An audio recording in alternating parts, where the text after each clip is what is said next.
तुसां बख्त दे जोर ते बेरुखियां सदा यार करेंदे रहो। तुसां बख्त दे जोर ते बेरुखियां सदा यार करेंदे रहो। साडे फुल जज्बात ते नाजुक कलियां पैरां विच लितड़ेंदे रहो। ईमान साडे ते कदी फर्क नहीं आया, जेड़ा सन अजमेंदे रहो। अफसोस हयात दिसा मुक्के तुसां शुगल बनेंदे रहो। बंदे भज के संगत बना लैंदे न पर तोड़ निभा नहीं सकदे। जज्बात च जिंदगी लिख देंदे न कर उमर वफा नहीं सकदे।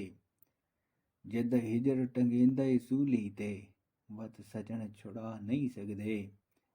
मुलाकात ते होना दूर दी गल ऐ, छड़ा शक्ल विखा नहीं सकदे।